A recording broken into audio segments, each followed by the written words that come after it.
I'm very touched, Your Highness, to receive this beautiful award from your hands, which for so many years have reached out to save so many children. The name Audrey Hepburn is synonymous with elegance and pure gracefulness. The woman herself was an embodiment of these virtues. Celebrated as a humanitarian in her later years, Audrey Hepburn spent the entirety of her life wowing the world with her fashion. The International Best Dressed Hall of Famer acted uniquely from the early 1950s up until the late 1980s, versatile in her various roles. But behind the gracious smile and doe-eyed innocence was a woman who had to deal with a sadness few people knew about. In this video, we reveal the hidden truths about Audrey Hepburn, as confirmed by her diary. Her miserable childhood.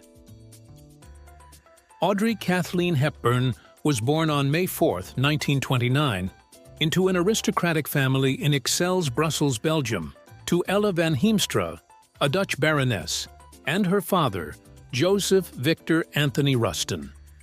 Joseph later adopted the aristocratic surname Hepburn Rushton, with the belief that he was a descendant of James Hepburn, 4th Earl of, who was the third husband of Mary, Queen of Scots.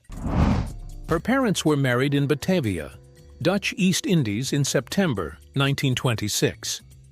Both couples were divorced from their first marriages, and Audrey was the only child the union produced, though she had two step-brothers from her mother's first marriage. Her father worked for a trading company, but after the family's relocation to Europe, he started working as a loan merchant with Watson and Company in London. He was soon sent to Brussels to open a branch. During the space of 3 years, the family traveled through 3 countries: Brussels, Arnhem, The Hague, and London, which was a plus for Audrey as she learned different languages during this time. Both parents were members of the British Union of Fascists. Her mother met Adolf Hitler and wrote articles that favored him. On a fateful day in 1935, her father left home after having heated arguments with his wife.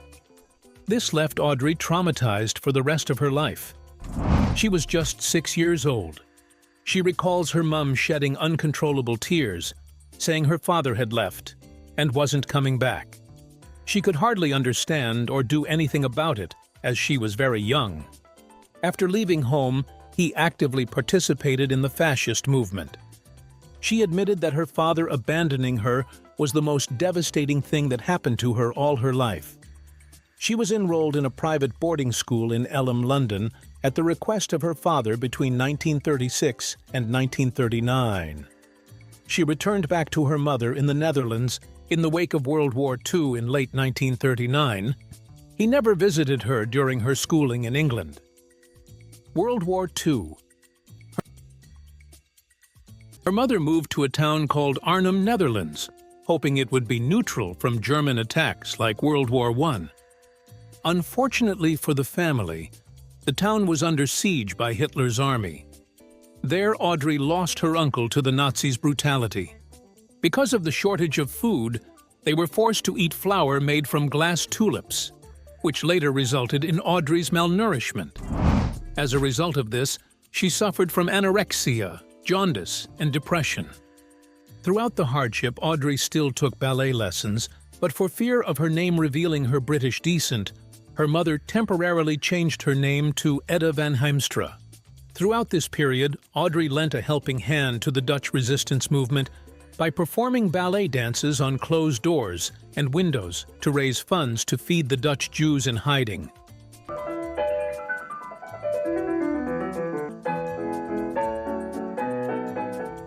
According to Metzin, Dr. Visser te Hooft enlisted the teenage Audrey to assist the resistance as one of the ones bringing messages to families protecting Dutch Jews. In a 2019 article for Time, Metzin quoted her describing how she danced in underground concerts to raise money for the Dutch resistance movement. The recitals were given in houses with windows and doors closed, and no one knew they were going on. Afterwards, money was collected and given to the Dutch Jews underground. Matson also wrote of Audrey smuggling food to an Allied fighter pilot whose plane had crashed. She was able to avoid detection because the German police considered her to be safe. A humble Audrey was reported to have said, "Every loyal Dutch schoolgirl and boy did their little bit to help." She is quoted as saying, "Many were much more courageous than I was." After the war, Audrey relocated back to London with her mum and stepbrothers, where she gained a scholarship to study ballet in Amsterdam with Sonia Gaskell in 1945 and with Marie Rambert in London, 1948. She started performing as a chorus girl in West End musical theatre productions. She debuted on stage in a musical called High Button Shoes. Due to her favorable slim body and long legs, she began winning modeling assignments from fashion photographers. One iconic photograph taken of her by the British photographer Angus MacBeam helped propel her into the world of stage and screen. Rise to stardom. She was signed to play a small part in the European film Netherlands in Zeven Lessen. From 1949 to 1950, she was a chorus girl at Sauce Tartare, but was moved to be a featured player at Sauce Piquante. That same year, Hepburn made her feature film debut in 1951's One Wild Oat in an uncredited role. She went on to play parts in such films as Young Wives' Tales and The Lavender Hill Mob, starring Alec Guinness. While on set in Monte Carlos, Audrey was spotted by the French author Colette, who was interested in her playing the title role in the stage production of her novel, Gigi. Her first starring role came with the 1951 Broadway release of Gigi, which was made into a film in 1958 starring Leslie Caron in the title role. A few weeks after the play premiered, reports had it that Audrey was being wooed by Hollywood. And within the span of 2 years, she wowed her fans and critics alike with her amazing portrayal of Princess Anne in the movie Roman Holiday. I could do some of the things I've always wanted to. Audrey gained immediate prominence in the U.S. Her performance in the romantic comedy Roman Holiday was stunning. She acted alongside Gregory Peck, and she was the first actress to win an Oscar, a Golden Globe Award, and a BAFTA Award for a single performance. Ladies and gentlemen, in New York City, Miss Audrey Hepburn in Roman Holiday. She starred in another hit movie, Ondine, with Mel Ferrero in 1954, which earned her a Tony Award for Best Lead Actress. She also played the role of Sabrina, the daughter of a wealthy family driver, in Sabrina in 1954. The bittersweet romantic comedy earned Audrey a nomination for the Academy Award. From 1957 to 1967, Audrey went on to star in Funny Face, a musical in which she sang her own parts, The Nun's Story, Breakfast at Tiffany's, Charade, and the musical My Fair Lady. In 1967, she starred in the thriller Wait Until Dark, receiving Academy Award, Golden Globe, and BAFTA nominations. After that, she occasionally appeared in films, one being 1976's Robin and Marian with Sean Connery. Her last recorded performances were in the 1990 documentary television series Gardens of the World with Audrey Hepburn, for which she won a Primetime Emmy Award for Outstanding Individual Achievement Informational Programming. She is one of the few entertainers who have won Academy, Emmy, Grammy, and Tony Awards. Her marital life. In 1952, Audrey became engaged to industrialist James Hansen, whom she had known since her early days in London. She called it love at first sight, but after things were set for the marriage and the date picked, she decided the marriage would not work because the demands of their careers would keep them apart most of the time. She issued a public statement about her decision, saying, "When I get married, I want to be really married." In the early 1950s, she also dated future hair producer Michael Butler. Then she married Mel Ferrer, her partner in the play Ondine in 1954. Rumor had it that Ferrer was too controlling and had been referred to by others as being a Svengali. They got a divorce after 14 years of marriage in 1968. Audrey's second husband was an Italian psychiatrist, Andrea Dotti. They met on a Mediterranean cruise with friends in June 1968, and lovebirds got married on January 18, 1969. Children? Audrey suffered lots of miscarriages before finally having her first child, Sean Ferrer, in 1960 with her husband, Mel Ferrer. Audrey wanted more children, so she quit acting and focused on her family with Dotti. The couple had their first child together through a cesarean section on February 8, 1970, and named him Luca Andrea Dotti. She tried to conceive again in 1974, but it went down as a miscarriage. Unfaithfulness and other relationships. Dotti and Audrey were both unfaithful to each other as they were both involved in extramarital affairs.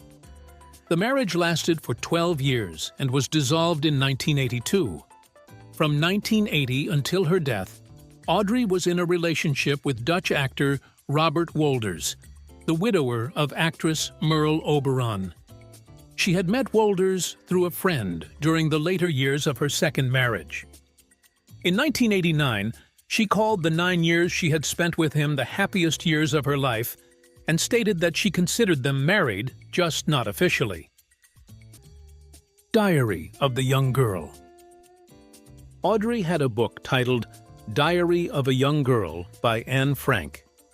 It was the story of a girl who had gone through the same nightmare as Audrey Hepburn. Her second son Dotti writes of it, "It was the diary of a young girl born, like my mother, in 1929, who had lived for 2 years hidden in a shelter set up behind a bookshelf in an Amsterdam apartment. Her name was Anne Frank. Reading the diary stunned my mother because, as she said, that child had written a complete account of what I had experienced and felt." In the diary, Mum also found a reference to the execution by shooting of her uncle Otto, one of the first civilians killed by the Germans, on August 15, 1942, he writes. "The difference is that she remained inside. I could be outside," Mum said. "It was no small difference, and she knew it." Her memories, he writes, haunted her for the rest of her life. "When I would go to the station, there were cattle cars packed with Jewish families, with old people and children," Audrey once said. "We did not yet know that they were traveling to their deaths. People said they were going to the countryside. It was very difficult to understand, for I was a child. All the nightmares of my life are mixed in with those images." When the book was adapted into a movie, Audrey was contacted to play Anne Frank in the movie, but she humbly declined it, saying she felt too close to the material and she was nearly 30. Playing the role of a 16-year-old girl was absurd. Her humanitarian works. Every child shall enjoy the following rights, without any exception whatsoever. In the 1950s, Audrey was a narrator of 2 radio programs for UNICEF, retelling children's stories of war. In 1989, she was appointed a Goodwill Ambassador of UNICEF. On her appointment, she stated that she was grateful for receiving international aid after enduring the German occupation as a child, and wanted to show her gratitude to the organization. In 1994, her contributions to a spoken-word recording titled Audrey Hepburn's Enchanted Tales earned her a posthumous Grammy Award for the Best Spoken Word Album for Children. Her first field mission for UNICEF was to Ethiopia in 1988. She visited an orphanage in Mekelle that housed 500 starving children and had UNICEF send food. Her death. We had noticed anything before. It was a very rare cancer and everybody was surprised. On the evening of the 20th of January, 1993, Hepburn died in her sleep at home. After having been diagnosed with colon cancer 2 years earlier, she went for surgery and underwent chemotherapy. Unfortunately, in the cool of January 1993, Audrey Hepburn died in her sleep in her home Tolochenaz-Vaud, Switzerland, at the age of 63. Her funeral was graced by family and friends, including her sons, partner Robert Wolders, half-brother Ian Quarles van Ufford, and ex-husbands Andrea Doty and Mel Ferrer. Why did you decide that's like 3,000? You do stadium. Because I want to, yeah, but I did that already. I want to do something different. I didn't think you were going to do that. But why not? Madonna, the epic material girl and queen of pop, has had one of the wildest careers in the music industry. Her career has been so provocative and problematic. Well, what can we say? She lives for attention. She came onto the scene in the early 1980s and quickly became known. She was known for her catchy pop hits, bold fashion choices, and most of all, like you'd soon observe, a willingness to push boundaries. Songs like a Virgin, Material Girl, Threes, and Vogue turned her into a global superstar. Also, all of her provocative performances and music videos keep causing controversy after controversy. Despite her success, several incidents almost killed her career. These elements, from her bold fashion choices to her music, enabled her stardom, but they also threatened to ruin her. The 1984 MTV Video Music Awards. Wardrobe mishap. In 1984, Madonna performed at the first MTV Video Music Awards. This performance was supposed to be a career highlight, but it almost turned into a disaster. Actually, my shoe fell off on stage. I'd come down the wedding cake and my shoe fell off. And I was like, oh, can't dance in one shoe. She was set to perform her hit Like a Virgin and made a dramatic entrance in a white wedding dress and veil. As she danced around the stage, she accidentally stumbled on her stiletto. While she struggled to find balance, she admitted to wanting to act like everything was choreographed. She attempted to pick up her shoe and failed. Instead, the queen of pop fell, causing her dress to ride up so high to reveal not just her underwear. An entire bum was exposed. The immediate public and media reaction was explosive. The performance was already risky, but the wardrobe malfunction pushed it over the edge.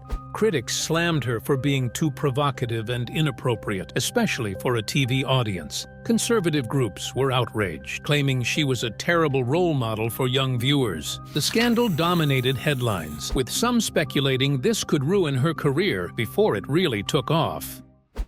The 1992 erotica album and sex book controversy.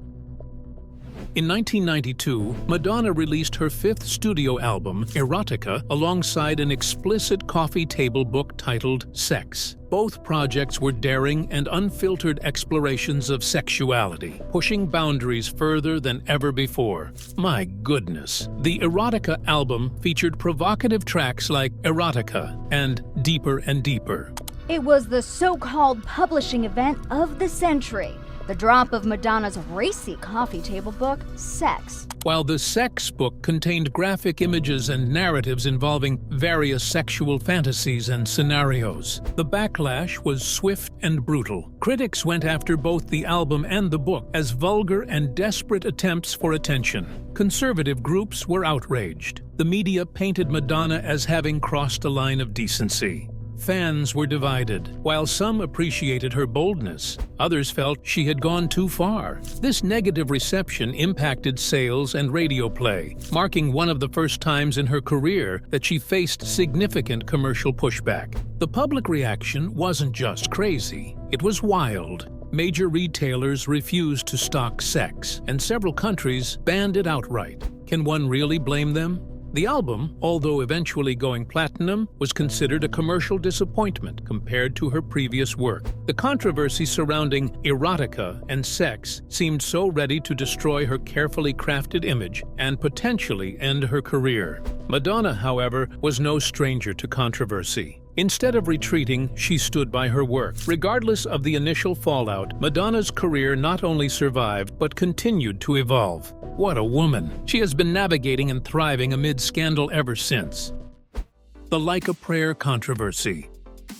Released in 1989, Madonna's song Like a Prayer became one of her most iconic hits, but it also became one of the biggest controversies of her career. The music video featured very provocative imagery. This includes burning crosses, stigmata, and scenes inside a church. The video generally told a dramatic story of racial injustice, with Madonna seeking sanctuary in a church and experiencing a series of intense, religiously charged visions. Religious groups, especially the Vatican, were outraged. They accused Madonna of blasphemy and sacrilege. They added that the video was deeply offensive to Christians. The public reaction was polarized, however. While some praised her for addressing important social issues, others joined the chorus of the church singing Madonna's condemnation. This controversy quickly reached a peak. It came with consequences, too. One of the most dramatic repercussions was the fallout with Pepsi.